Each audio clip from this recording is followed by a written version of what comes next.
We are the wives of man who was the first man that God chose to be on the earth. That's a very great position. The most valued and the strongest man on the earth that everybody's trying to use for something. He's the most durable.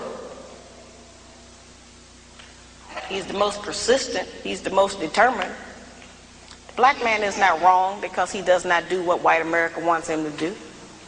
And he's not wrong because he don't do what we want him to do. We don't know everything to do ourselves. We're learning a lot of what we think that we're supposed to do through recommendation and chance. Passing information among each other. Sharing secrets that'll help us to trick him, to keep him confused. We do things in front of his face and we have learned how to convince him that he didn't even see that happen.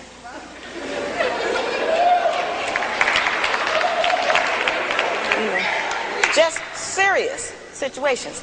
This is the first platform black man has ever had to air his grievances about the black woman, because nobody would ever listen to him. They listen to us. And we have had many complaints. Many of them may be true, but they have complaints against us too. They've just been too cool to deal with it like that. And then God sent Sister Shahrazad and said, we're going to deal with it now. History can't be complete without dealing with it. We cannot let the history live and die and record that we were all right and they were all wrong, because that's just not the way it is. We are good people, but we are both going to be a good people. And I hear, women around the country tell me, say, well, you have insulted black womanhood, and now anybody from any foreign country or anybody who picks your book up is going to think that all black women are like that. That's impossible. Everything I list in the book is visual and audible. You can see it or you can hear it. So if you don't see it or hear it, it ain't there. But if you see it and hear it, which you will, it's present. So there's no danger that somebody's going to look at one of us and think we are doing the things that I describe in the book. Because you can see if somebody's doing that or not. That's not difficult to be able to read a person on that. The book certainly does not give the black man any rights over us in a certain kind of a way, because no man can begin to try to get us together until he look at himself in the book.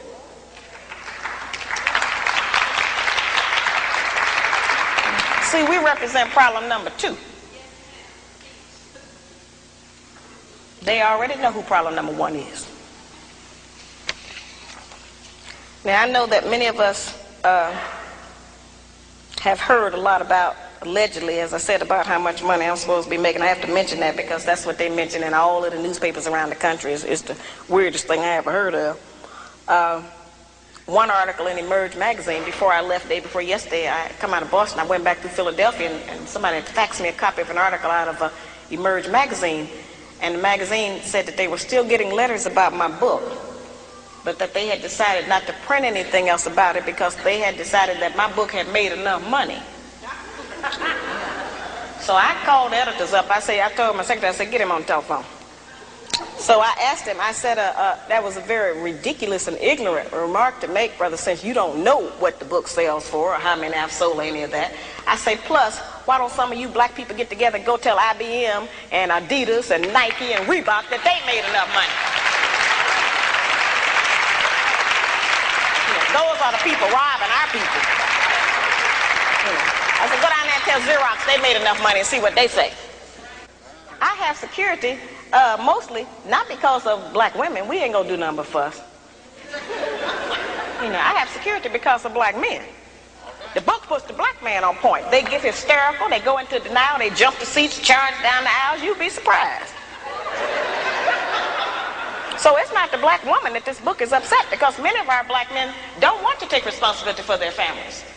Many of them, not just because of financial reasons, many of them have accepted so much of the hype in the media that they don't know what it would be like to be in charge. They got doubt. They have fear. They are afraid that they will fail. We are all afraid of failure. The major tool that was used against us during slavery was the implication of fear. We have to get past that fear. Our men have to stop being scared to say, yes, I'm the head of the house.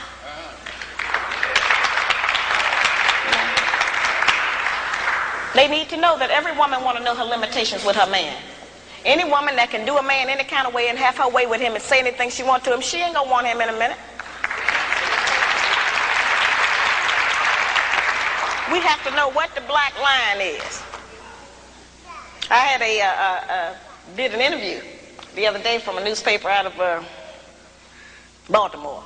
Anyway, so they had brought down the camera crew and stuff, and so they were trying to interview me. So, of course, they got on that favorite part of the book, you know, that everybody deal with. And so he asked me, had I ever been slapped in the mouth? So I told him, I say, well, this book is not an autobiography, first of all.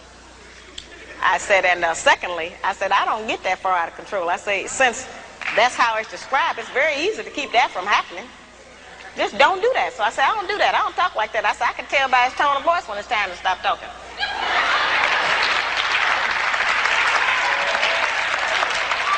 Yeah. That's the most amazing thing. The amazing thing to me is how our people go around the country trying to pretend that we ain't fighting. And that I made that up. You know. But as I said, this book demonstrates that we are not as different as we like to think that we are.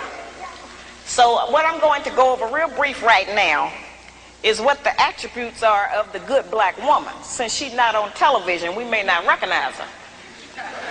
Okay. Now, the good black woman has 7 attributes, and then I'm going to explain to you how to utilize those in your day-to-day life. The good black woman has self-discipline, courteousness, cheerfulness, self-respect, intelligence, cleanliness, and love. Now, we've heard that terminology. You know, it's like one of those where they tell you, pull yourself up by your own bootstraps. What do that mean? You know, how can I make that functional in my day-to-day life to benefit me as a practice? It sounds like all theory. Where's the practicum? What do I do? The good black woman has self-discipline. That's self-control. Let me make that real for you, sisters. We can start with our mouth. The good black woman can control her mouth. She don't have to say everything that comes up. It's okay if he get the last word sometime. You know. She don't cuss in public.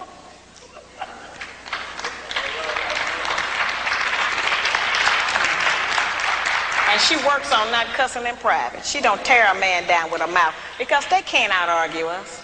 Can't nobody out-argue us. I have charged that we nag our men too much. We keep our men's head tied up so much with our petty grievances about our personal relationship that he don't have time to think and plan for our future. Because he got to deal with what's going to happen with us every day. You know, it's real odd. When the black man come home, he almost have to do a wind test or stick his toe in the door. He don't know what's waiting. He don't know who in there today. He know it's a possibility that there's some kind of new monster that he didn't even know about yesterday. So, you know, we need to not make it like that. We need to not be so vicious with our mouth. You know, men are not petty like that. They're not going to out-argue us. And it has been proven that verbal abuse is just as harmful as physical abuse.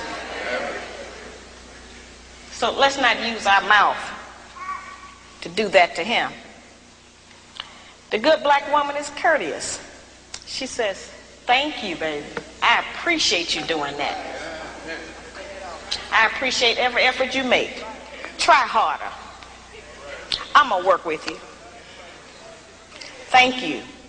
I know you did your best. Now that's a whole new language.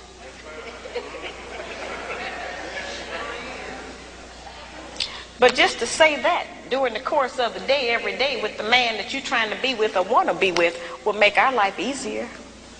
We can't get it if we don't give it. We keep wanting them to give us and do something for us that we refuse to do and give to them. It don't work like that. The good black woman has self-respect. She don't have to go out naked just to get the attention of a man.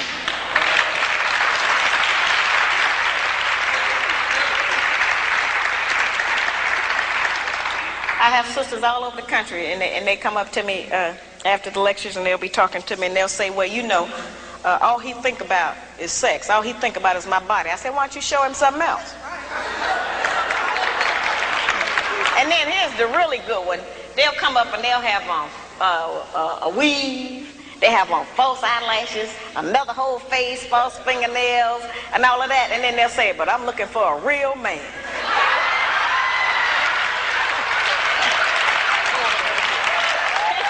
It's real deep. I say, why? What do you want a real man for? The good black woman can pull a dress down without thinking that it devalues her. She doesn't have to use her body because she has so many other good attributes about herself to get the attention of a man. We can take the sisters in a position to take all of the charge and sexual energy out of the black community by just dressing differently. We have the power and control over that. That don't stop you from being beautiful.